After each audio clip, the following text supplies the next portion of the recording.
हर हर महादेव, राधे राधे, जय श्री राम। मैं आशा करता हूँ आप सब ठीक होंगे, स्वस्थ होंगे और अपनों का ख्याल रख रहे होंगे, साथ ही खुद भी पॉजिटिव होंगे और आसपास के लोगों को भी पॉजिटिव रख रहे होंगे।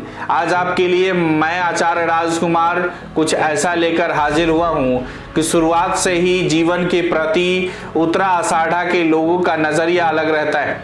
आप अपने अप्रोच में बहुत कट्टर रहते हैं। उत्तरा आषाढ़ा राशि चक्र का 21वां नक्षत्र है जो धनुर्धर की छाती में स्थित 2 तारों से बना है, जो 266 डिग्री 40 मिनट से 280 डिग्री 0 मिनट तक फैला हुआ है। उत्तरा आषाढ़ा नक्षत्र धनु राशि में 26 डिग्री 40 मिनट से 30 डिग्री 0 मिनट तक फैला हुआ है। इसका स्वामी शनि है। दूसरे शब्दों में इस तारा मंडल का 1/4 भाग धनु राशि में है और शेष 3/4 भाग मकर राशि में फैले हुए हैं। इस नक्षत्र का स्वामी सूर्य है। इस तारा मंडल के स्वामी देवता विश्वदेव है। इस तारा मंडल के मूल और तृतीय गुण है सतत्व अर्थात सामंजस्य, परंतु द्वितीय गुण है रजस अर्थात कर्म। इसी मूल प्रेरणा है मोक्ष। इस तारा मंडल का प्रतीक है खूंटियां यानी 4 पायों वाला पलंग। नक्षत्र की पौराणिक कथा और उसका आकार वस्तुतः उत्तरा आषाढ़ा पिछले तारा मंडल पुष्पा आषाढ़ा का ही विस्तार है, लेकिन इसकी प्रकृति पूर्वा आषाढ़ा से बिल्कुल अलग है। अधिकांश संकोच जो इस स्तर पर सक्रिय है आरंभ में व्यक्ति के मनोवैज्ञानिक पक्ष को प्रभावित करते हैं। पिछला तारा मंडल व्यक्ति के आंतरिक यथार्थ को दर्शाता है जो उसके अपने बाहरी भौतिक आवरण के अंदर छिपाया हुआ है और जिसे वह शुद्ध करने और आध्यात्मिक स्वरूप देने का प्रयास करता है, लेकिन आंतरिक समझ को व्यक्ति के मानस में समाहित करना होगा, तभी सच्ची समझ पैदा हो सकती है। जिस समय वास्तविक इंटरव्यू होगा प्रकृति के सबसे ज्यादा नियम व्यक्ति में प्रकट होने लगेंगे। इस समझ से जीवन का आलोक अलग ढंग से दिखाई देने लगेगा। उस व्यक्ति का नजरिया बिल्कुल बदल जाएगा। अब वह अपने आप को अलग नहीं मानता। इस महान तत्व को समझने में विश्वदेव उसकी मदद करते हैं। इस तारामंडल का प्रतीक है पलंग की खूंटियां। इन खूंटियों का काम है पलंग को मजबूती प्रदान करना। यह प्रतीक दर्शाता है कि इन खूंटियों ने बैठने और आराम करने की सुविधा प्रदान की है। ये सब चीजें मनोवैज्ञानिक स्तर पर हो रही है ताकि व्यक्ति यह समझ सके कि इनके पीछे सार्वभौमिक तत्व है। जब तक मनुष्य आध्यात्मिक यात्रा के लिए मनोवैज्ञानिक स्तर पर तैयार नहीं होगा तब तक वह इस पथ पर आगे नहीं बढ़ सकता। इस तारा मंडल के कारण व्यक्ति के अच्छे गुण प्रकट होने लगते हैं जो उसे मोक्ष की ओर ले जाते हैं। इस नक्षत्र का स्वामी सूर्य है। इस नक्षत्र का स्वामी है सूर्य। धनु राशि में पड़ने वाले इस नक्षत्र के पहले 1/4 भाग का स्वामी बृहस्पति और शेष 3/4 भाग मकर राशि में फैला हुआ है जिसका स्वामी है शनि। सूर्य और बृहस्पति का पूरे ब्रह्मांड के साथ अच्छा सामंजस्य है। सूर्य आत्मा का स्वामी है और बृहस्पति सभी देवताओं का गुरु। इसी कारण वे आत्म साक्षात्कार के पथ पर चलते समय आत्मा को भरपूर सहयोग प्रदान करते हैं। इस तारामंडल में जन्मे लोगों को दयालु बृहस्पति पर भरपूर आशीर्वाद मिलता है। तारामंडल के शेष 3/4 भाग में फैले और शनि राशि के स्वामित्व में मकर राशि में जन्मे लोगों की स्थिति ऐसी नहीं है। शनि सूर्य का प्रबल शत्रु है, लेकिन अपने आप में मूलतः बेहद आध्यात्मिक ग्रह भी है। अगर कोई व्यक्ति आत्म साक्षात्कार के मार्ग पर चलता है तो शनि उनका मित्र बन जाता है और उसके मार्ग में आने वाली उन तमाम बाधाओं को दूर कर देता है जो या तो उसकी प्रक्रिया में बाधाएं पैदा कर रही है या समस्या पैदा कर रही है। लेकिन अगर आत्मा भूल से उदार बनने की कोशिश करता है तो शनि उसको सभी तरह की तकलीफें देता है और उसकी परीक्षा लेता है और उसके जीवन में अव्यवस्था पैदा कर देता है ताकि वह वास्तविकता को समझ सके, इसके साथ ही अज्ञान से तुरंत मुक्त हो सके। विश्वदेव भी उसके मार्ग को आलोकित करने के लिए वहां मौजूद रहते हैं। गुण और प्रेरक शक्ति की बात करें तो उत्तरा आषाढ़ा का प्राथमिक गुण सतत्व या सामंजस्य है और दूसरा गुण रजस अर्थात कर्म है। इस तारामंडल की मूल प्रेरणा मोक्ष है। यह तीसरा समूह 9 नक्षत्रों से मिलकर बना है और 4 राशियों पर सतत्व का अत्यधिक प्रभाव है। जब तक आत्मा इस चरण तक पहुंचती है तब तक बहुत कुछ समझ आ चुकी होती है और शुद्धिकरण भी हो चुका होता है। यदि हम इस विशिष्ट तारामंडल का विश्लेषण करें तो पाएंगे कि सतत्व गुण प्राथमिक स्तर पर और तृतीय स्तर पर हावी है, लेकिन रजस द्वितीय स्तर पर बीच में रहकर इन्हें नियंत्रित करता है। व्यक्ति इस सार्वभौमिक समझ के साथ यात्रा शुरू करता है और शुद्ध जीवन जीने के लिए उत्सुक रहता है।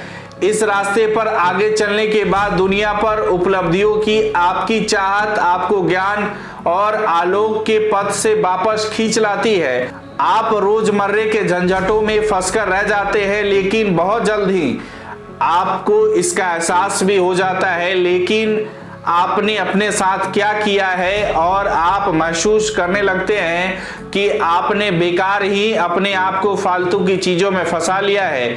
ऐसे समय में विश्वदेव आपकी मदद करते हैं और आप रजस गुण से पैदा कर्म की व्यर्थता को समझ जाते हैं। तृतीय स्तर पर स्थित सतत्व अर्थात ज्ञान, शुद्धता और सामंजस्य आपको ख्याल रखते हैं। चूंकि इस नक्षत्र मंडल की मूल प्रेरणा मोक्ष है, इसीलिए आपके साथ भी उनका यह संबंध और मजबूत हो जाता है।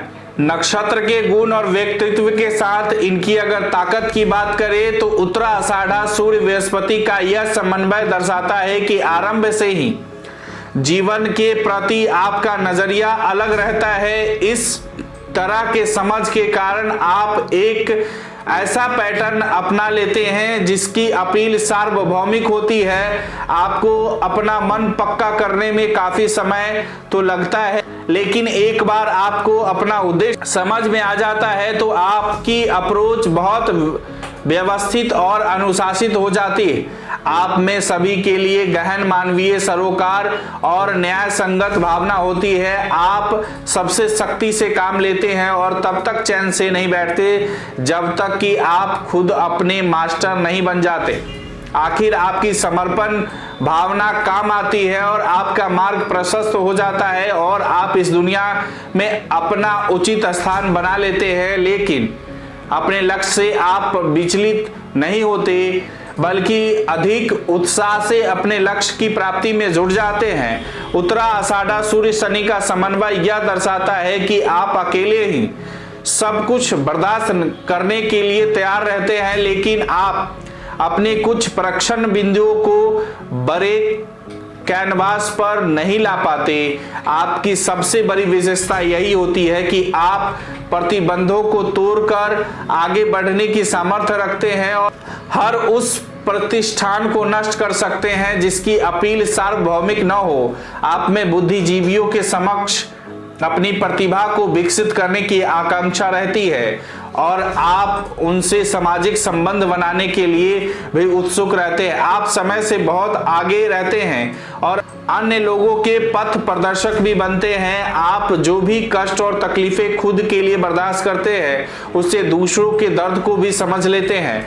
आप अपनी अप्रोच के बिल्कुल व्यवहारिक होते हैं और जमीनी हकीकत को बखूबी समझते हैं। आप में अपने विचारों को आचरण में उतारने की जबरदस्त प्रकृति होती है। आप हमेशा सक्रिय बने रहना चाहते हैं।